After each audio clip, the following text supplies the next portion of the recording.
Hey, welcome back to the Leveling Up podcast with Brigham Blackham. Today I have my good buddy and someone that you absolutely will know if you have ever done anything in the real estate realm in Utah.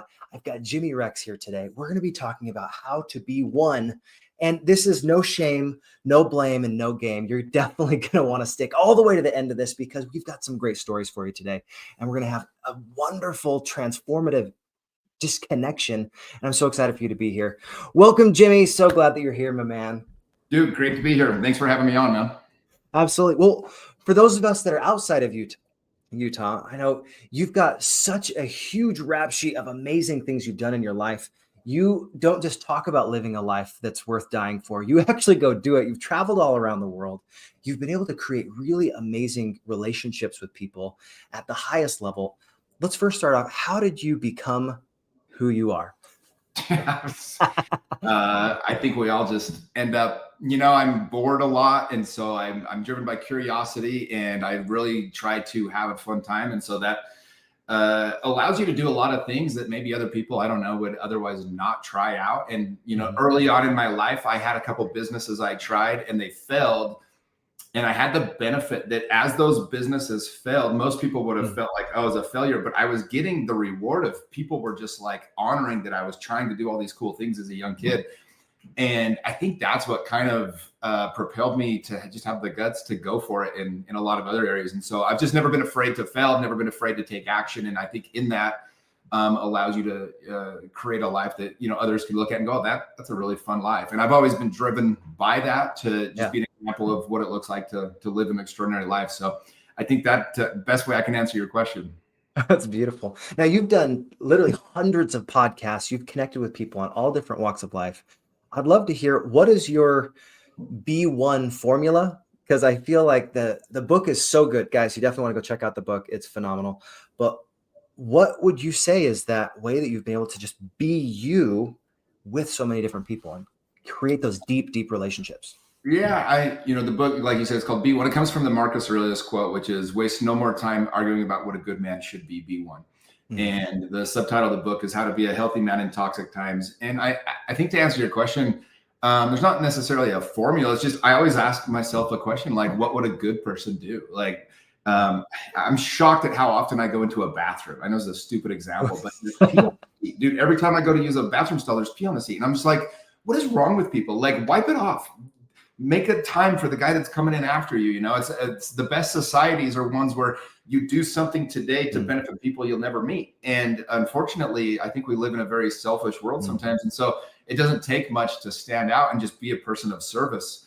I stumbled across the Zig Ziglar quote when I was really young, which is, if you want to get everything you want in life, just help enough other people get what they want. And I've really tried to do that. And when it comes to networking, you talk about all the people I've had the opportunity to be around or whatever, and make friends with a lot of these people. And the truth is like everybody needs something, and it's your job to figure out what that thing is. And so if you're able to create value for other people and just come from a place of service, but really come from service, not, pretend to come from service, not doing it in hopes of getting something in return. But if you can have that mindset, doors will blow open for you all the time. And so I just always try to ask that question, like, all right, how can I help this life of this person get better? Like, and if I can create enough value, then I'm going to get whatever it is I need to get out of it. But ultimately, it's going to be a real relationship. And you really do become friends with people like that. It's hard not to like somebody that makes your life constantly better. Oh, that's a great point. If you're making that effort to just be the very best version of yourself for somebody else, and they're doing their best to be their best version for you, I think that's one of the coolest ways that we can connect with people. Is just, you know what? I'm not going to try and pretend to be something I'm not. I'm just going to be me. I love that. One of the things that I wanted to talk about that I took so much value from your book was the vulnerability around shame, and how a lot of us go through these experiences where the reason we did things, even if we thought we wanted them, was because of shame. And I thought that was such a revelation for me, that sometimes we have the wrong motivations. Would you mind helping us understand why shame is so toxic in relationships, in all the different things that you do in business? And then we can kind of frame that around ways that we can improve our communication as well. Sure. I've had the chance now to coach close to 1,000 guys. I've had over 350 people in my leadership program. And one of the big things that we try to do is espouse this idea of like, a lot of people never feel loved. They don't feel enough love because they're wearing a mask and they're showing to the world like, hey, please love me, is what they're really saying. But how it comes off is like, if I achieve enough, or if I show how cool I am, or if I have a fancy enough car or whatever, then people will love me. And the truth of the matter is they don't feel the love even when it's being poured out into them, because subconsciously they're thinking like, this person's just loving this version of me I'm showing. Yeah. And so unfortunately, a lot of people have been punished in the past for, just if you didn't show up the right way, you didn't receive love. Like it's a real thing that can happen. And so what I try to create in my coaching program is this atmosphere where guys can take their mask off and you can be loved for all the things that you think are unlovable, right? And we go through this whole exercise and do a lot of things to show guys, like, it's always like every guy thinks to themselves deep down, like, if they knew who I really was, they wouldn't love me. And what's so powerful is when you can strip that mask off and show that, and you're like, all right, this is all of me for good and bad. And like, we all have our skeletons. We all have things we wish we did better. We have all made giant mistakes in life. And the truth is when you can do that, then you can start to trust the love that you get. You receive it, and all of a sudden you're like, oh my gosh, like, I'm still worthy of love, even though I've fallen short. And I think that's where shame comes, into play a little bit, or where it becomes really dangerous is, there's a healthy level of guilt you should have if you're being shitty, if you're doing something you shouldn't do. But on top of that, it's like, well, if you, but then the opposite of that is like, where shame is like, guilt is like, I did something bad. Shame is I'm a bad person. We've all heard that a lot or whatever. And the problem with it is you want to hide when you feel shame. So you either wear another layer or another mask, you go into quiet, or you do things in the dark. So when you bring those things to light, or you bring them about, then all of a sudden you realize like, hey, it's okay. Like I can have, a little bit of an imperfect life. It's okay not to be okay. Or maybe I'm not feeling okay, or I'm not doing okay. And you can still be loved in that state. And so I think ultimately that's what I try to help people do, is to recognize that you're worthy of love exactly as you are. And it doesn't mean we're not driven to succeed. We're not driven to achieve. But at the end of the day, it's like, the way I like to say it is like, you're already enough and you're capable of so much more. And with that mindset, kind of approach the world, as opposed to not feeling like you're enough and needing to succeed in order to feel loved. Because even if you achieve a lot of cool things, a lot of people get to the top of a mountain and realize that it just like, it's unfulfilling. It's like the next toy or the next watch or car, or whatever they try to buy to fulfill that need. And you can never really feel it externally. It has to come from within. Always have to come from within. Thank you so much. That's such a great mindset. You're already enough. I think that's something that I remember as a missionary. That was one of the things, as far as an identity, that I felt like I needed to connect with people, was you are loved no matter what you've done. God's not going to get all intense and say, hey, I don't love you because you didn't follow my commandments. He's still going to love you because you're his son or his daughter, period. That's not going to change. But sometimes we don't make good choices. And then we get in our head and we start shaming ourselves and creating an identity based around that shame. So I'm glad that you made that distinction between feeling healthy amounts of guilt when we make bad choices and not focusing on being that shame embodied in an identity. So I think that's such an important distinction. Yeah. One of the things that I thought was really interesting in your book, you brought up one of those times where you went on social media. It looked like a brilliant trip with this girlfriend, and she was just absolutely loving it, right, Jimmy? She just loved the whole trip.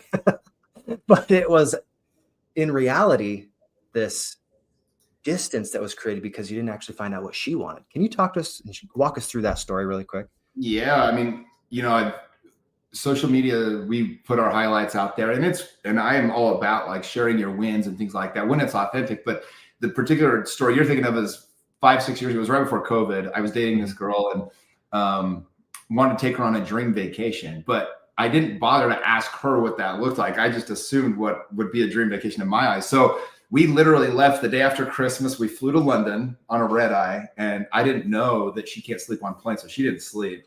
So we get to London, and she's a walking zombie. We're trying to go through the Christmas markets and see everything, and she was just exhausted. And then literally the next day, like a day later, we flew to India to go to the Taj Mahal, but it was again on a red eye. And in my mind, these were 8-hour, 9-hour flights. We could just sleep on the plane. I sleep on the plane fine.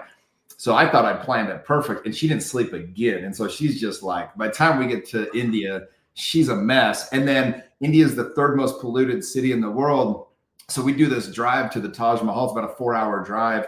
And it's literally the most polluted city literally in the world. And she has asthma. And so she can't even get out of the car, basically. We see the Taj Mahal from like 300 yards away. And then the next day I think we flew down to like the Maldives. And by the time we got there, we were staying in this resort that has an underwater restaurant. And I was so excited because it was like the number one place I wanted to eat in the world, number one. And you're literally in the ocean. There's sharks swimming all around you. And I forgot to book a dinner reservation. I just assumed it'd be easy to get, and it wasn't. So we ended up eating lunch at like 11 o'clock at this restaurant, paying like, I don't know, like $4,000, you know? And so we're taking all the photos of all these places like it's the greatest trip. And we're just like miserable. By the time we get to the Maldives, we're so tired. We go to bed at like noon after eating lunch, an early lunch, and woke up, and it was like the next day we were there and then left. We went to Dubai to go to the Burj Khalifa for New Year's, and we got in a fight, and it was like, the whole night was a mess. And then the next day, I'm telling you, this is how bad this was, because the whole time I'm posting photos of all these great spots, and they are the top spots in the world.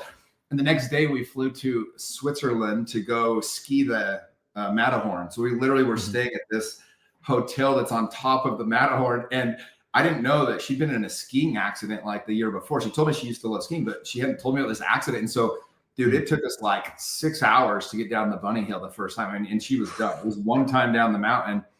So then we fly to Paris. And by the time we get to Paris, we're just we end up breaking up in Paris. But like, if you were to just look at all the photos, really the trip of a lifetime. I mean, literally it was like 8 countries and 14 days or something. And we were both miserable the whole time. And I just remember like thinking about that experience, because, you know, sometimes we think something is going to, we put this image out of what it really is, but the reality is just so much different. I like that's such a reality check for a lot of us. Do we know what our partner or what our friend actually wants? And if we would have just had a couple conversations about it, could have maybe avoided the Matterhorn incident. Like, I was really playing the asthma. We would have never gone to India. We would not have booked skiing at the Matterhorn because she was traumatized. I would have booked the hotel better for the Maldives. Like, there was a million different things, dude. It was a million different things. And this is one of the biggest things about communication is we think we're communicating well in our head, but if we don't get that feedback, hey, what are you hearing? What does this trip look like for you? We often will miss the mark significantly. This is so essential when we're talking from stage as well. So I know you've done tons of stage work. You have your own group. Talk to us about what that is like as far as being a professional speaker and sharing really meaningful, vulnerable moments and connecting that moment or that vulnerability to an audience. Yeah, man. I had a chance to speak at an event last year. There was about 6,000 people. There was a big audience. And I shared this message with them. I said, the only reason it's cool to be up here is because of what I get to do when I'm down there. And what I meant by that is like having the opportunity to truly make a difference. Like when people come up to me and they recognize me or whatever, it's not like they saw me on a TV show and they just want to get a picture. They're like, dude, your podcast about this or this really changed mine and my son's relationship or helped me. You know what I mean? And so it just means a lot more. It's a lot more impactful, a lot more meaningful. And so it is cool, man. I've had the chance to do some really amazing things over the last several years. And, where I always say, like, if you get the opportunity to show up for a friend when he was hopeless, it's about the best gift you can have in life. And I've had a dozen of those opportunities in the last year. We had a guy in our group that had cancer last year, and it was pretty bad. And basically there was a place in Florida that had like an experimental treatment, but it didn't cover insurance. He didn't have any money for it. And we were able to, send him, it was about, $30,000-$40,000. And we sent him off to go do it, and it worked. And it's like, he's thriving now. He's doing amazing. And, it's like, that's the whole reason why because when you're building your audience, you're building all this stuff, I've done a couple books now. I've got 750 podcasts. I'll be honest, man, it's a lot of work. And sometimes, you take a lot of bullets because you're just putting yourself out there. And sometimes it feels like it's not worth it. And then you have a little experience like that. And I call them these little golden moments. Like I've had so many of these with the program where, a guy will come out to the group that his first time he's ever shared that he was molested as a kid or something, or sexually assaulted. And and these healing moments that really like the whole room will be in tears and we're just holding space for these men, and little things like that. Or just, like guys will join this program, like they've never had a best friend. They don't even know what that looks like. And 2 years later, they literally doing life with 4, 5, 6 of these guys and their spouses together, going all over the world and just experiencing life. And it's the greatest reward of that is because it's all those times when I was like, this isn't worth it, or I should give up, or I'm just, like people are criticizing you or whatever it might look like. And you're just like, God, does this actually work it? Like, does my life matter? Does this matter? And then you see these little perfect moments and you're like, yeah, it's all worth it. And so I think the most rewarding thing for me is just be able to see now, and I could give you hundreds of examples literally. And that to me is the best part about my life is by far is just being able to, know that I can make a little bit of a difference for these people that maybe didn't have anywhere else to turn, or they didn't have hope in that moment when things went wrong. Absolutely. I think that's the privilege of the platform. When you have things that will help serve somebody and they can get value from it, it's your moral obligation to give them those tools, those things that will help them in their life. So thank you for bringing that idea up, and how it's all about those testimonials, all about those people actually getting the value and changing their life. It's not the hour, it's what happens after that changes their life. It's that inflection point where when they make that decision and they dive in, they really connect with your group, or they build those deep relationships. Like you said, it's that raising money for your friend, and he's literally alive because of your group and what you were able to do to help raise that money so that he could go and do that experimental treatment. That's phenomenal. Thank you for sharing that. Yeah.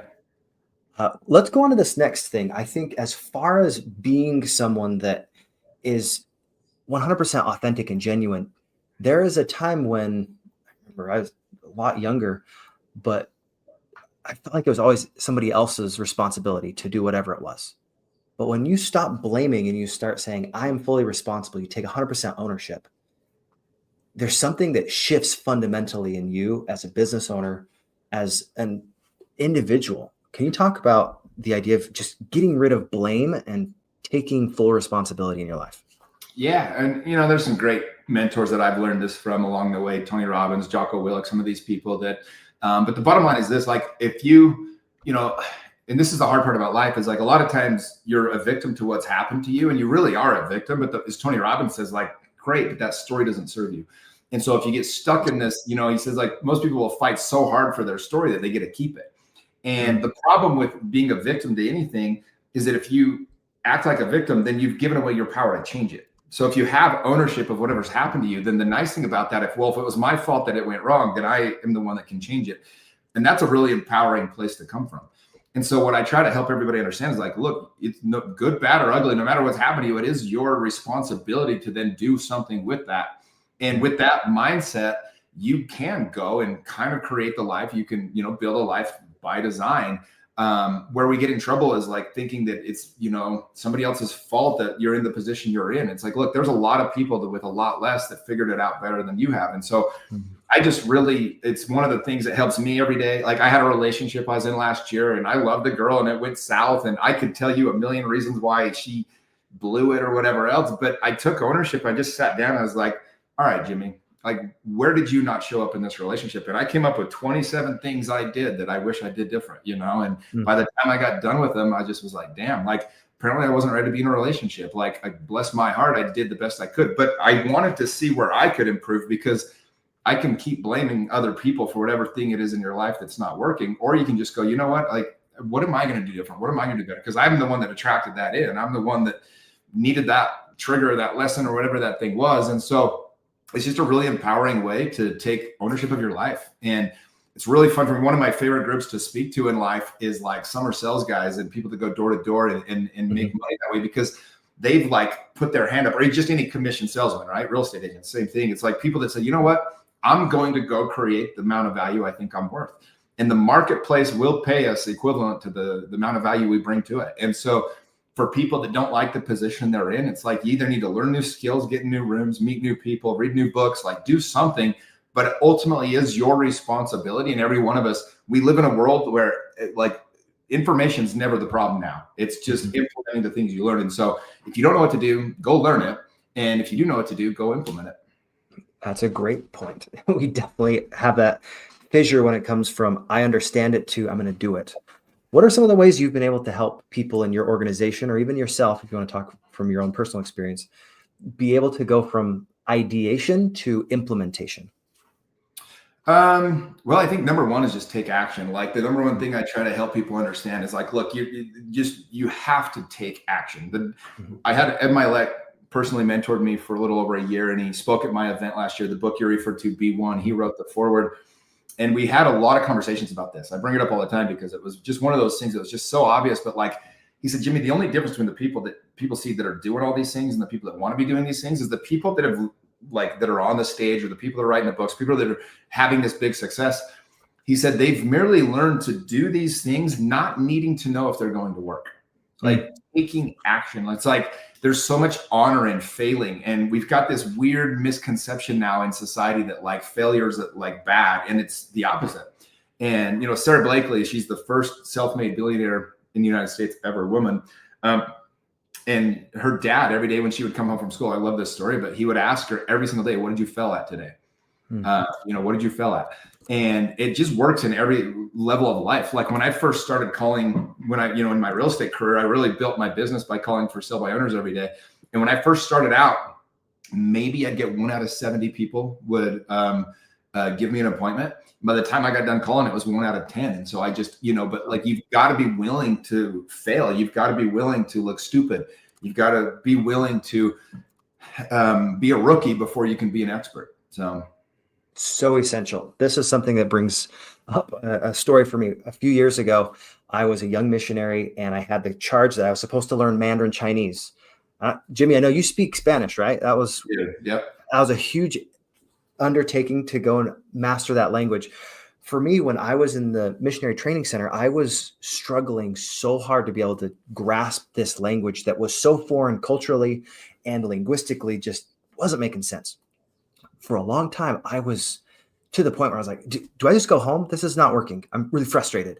I had this one moment where I felt like I needed to just get a little bit of clarity. And I prayed. I even had my head on my computer because we're learning from a computer software. And I looked up and I was like, Heavenly Father, help me figure out what is going on. And I realized in that moment, I had been comparing myself to other missionaries and their progress and how fast it looked like they were getting it, not looking at where I was coming from. And when I looked over the last almost 3 months of being in that missionary training center, I had learned almost 1,000 words. And it was one of those things that was an aha moment for me. If you stop comparing yourself to others and you start focusing on what you can do with your own skill sets, so all the tools and talents that God has blessed us with, then you can be grateful for where you are. And I was 100% responsible for that. And from that moment on, I was like, you know what? I'm just going to look, am I a little bit better today than I was yesterday? And that mentality shift of instead of comparing myself to any other elders, I was focusing on what can I do in my study and in myself to be able to be the very best version of myself. Shifted everything for me. We've been able to use that mentality in not just business, but in storytelling and being an actor, all these different elements. So for you, one of the things that I thought was such a useful skill set is making sure that you're not playing games with people. You're focusing on being real, authentic, and genuine. And when we're building a relationship that's deep, not just surface level, we want to make sure that we're not goofing off with people. We want to actually have real conversations. You talk about taking that mask off. Would you mind talking about how in reality you're able to create those relationships and take the mask off, get rid of what we should be talking about and say, this is what is real. This is how we go heart to heart. Sure. Well, in the book, I talk about there's 3 types of friendships, and it's important not to confuse them because it'll cause you a lot of pain if you expect certain people to act a certain way and they don't. There's friendships of entertainment, just like people I see when I go out. These are the people that are at parties, and those ones honestly should stay surface, like they really should. There's symbiotic friendships where it's just like I benefit your life, you benefit mine. These are your work relationships. These aren't the people that honestly you shouldn't be going deep with. You shouldn't be getting to those places with because you don't have enough energy in your life to give to those people. Now, then you pick the people in your life that I call them the friendships of the good. And these are the people that you really like. They force you to be better. They call you Yeah. up, they compliment you, they send you, they really spend time to get to know the true version of you, and they love all versions of you.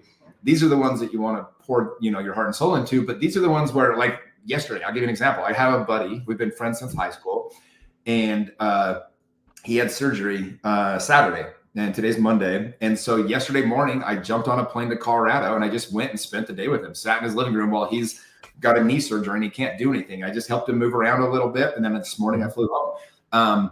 That's, to me, like, those are the kinds of relationships. You can't have that many of those relationships in your life. You never get anything done, right? But I show up for my friends that are the deep friendships, and we just show up for each other. And so, those friendships are the ones that you want to pour the most energy into. That those are the ones where you can get vulnerable, where you can, you call when you're not doing okay, and you talk about, because me and him yesterday, each of us talked about 5 things that were going good and things that weren't doing good, and just like being honest though. And it's like conversations where I know that dude, we've literally been friends since we were 12 years old. And there's not a thing I could tell him where he would think more of me or less of me. Right. And same thing with him and me. And so it's just a very real conversation. But I've made the mistake in the past of trying to have too big of a circle and let too many people in, and you open yourself up to too many people in different ways. And I've kind of learned that, like, people have to earn that. And so you do have to get into specific rooms. You have to be in scenarios where that friendship gets tried, and, people are willing to give you grace. They're willing to,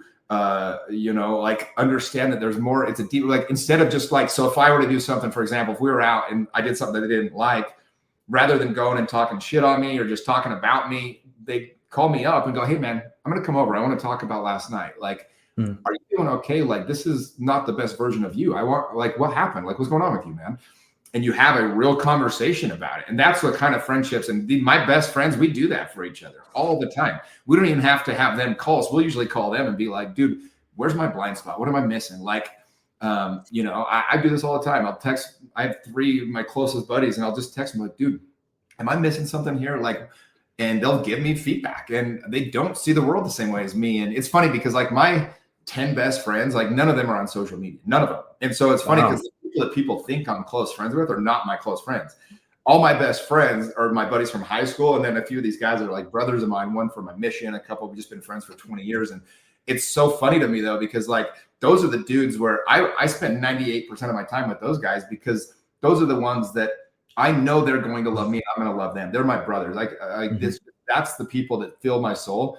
I think the best way to say it is, like, you can kind of test the people you're around. Like, do they drain you, or do you get energy when you're with them? And then the second thing is, I only want to be in rooms where I can 100% be myself, and take it or leave it, dude. I got plenty of flaws. Like, I can make the list for you if you want me to, but it's like, if you don't involve me, all good, man. But I don't want to be in the room. Like, I don't want to have to change the way I'm talking or being, because I'm afraid that it might change the opinion of the people that are sitting there.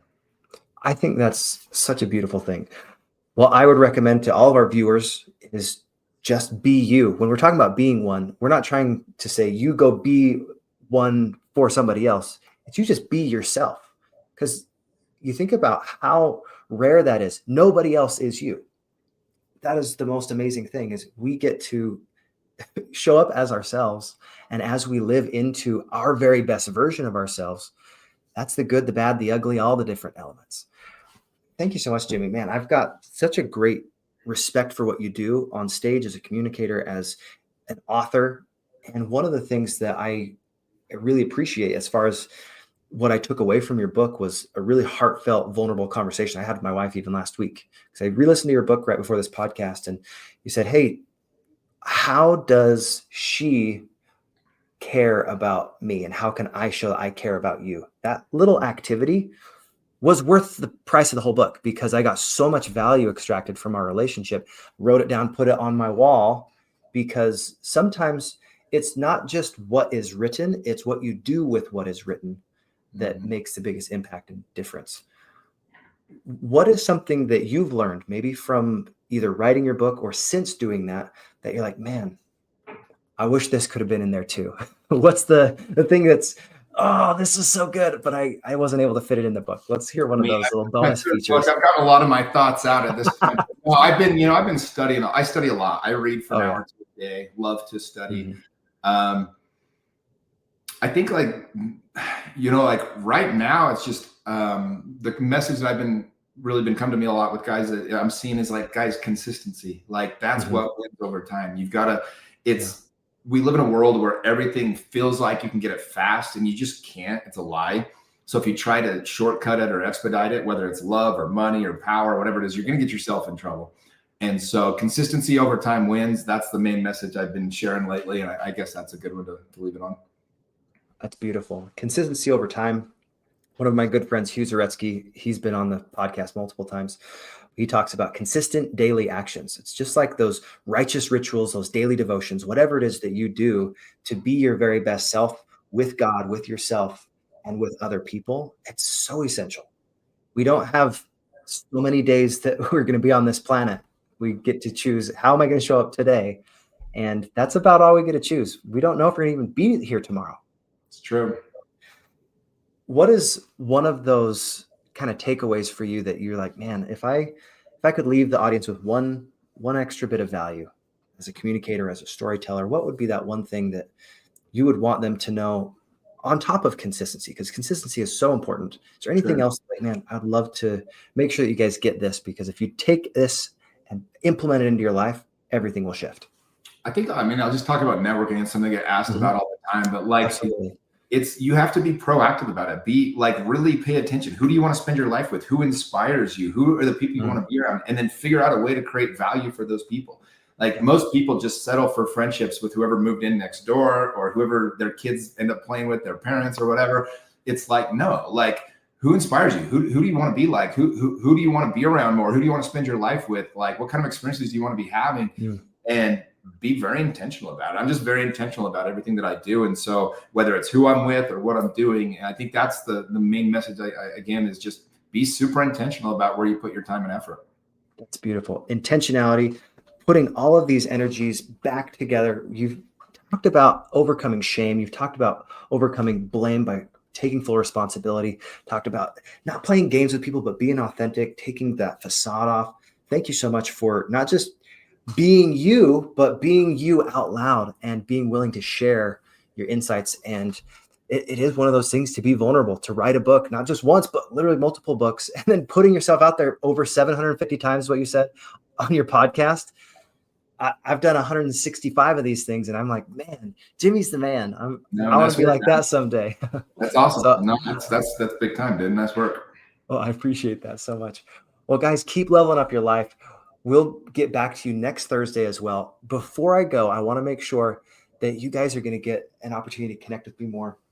Over here, 3 reasons stage fright costs and why you must fix it. The biggest reason I have this little book is so that you can build your confidence instantly. It's not about you. Every time you are talking about anything, it's all about your audience. What can you do for them? And this is something I'm going to do for you. I want to make sure you get this book. So go ahead and DM me on thefinalpercent.com/Brigham Blackham. Very grateful to have you on again. Jimmy, where can people find you online so that we can make sure they can go and connect with you? Yeah, the best place to find me is on my Instagram, Mr. Jimmy Rex. And, anytime we open my coaching group back up, that's where we post it on my stories and on there. All my new podcasts that come out, that's where we post them as well. So that's the best place to find me at. Awesome. Well, go over there, check him out. It's a phenomenal opportunity to connect with him and all the other wonderful men that are in the We Are the They group. So wonderful. We'll see you guys next time. God bless.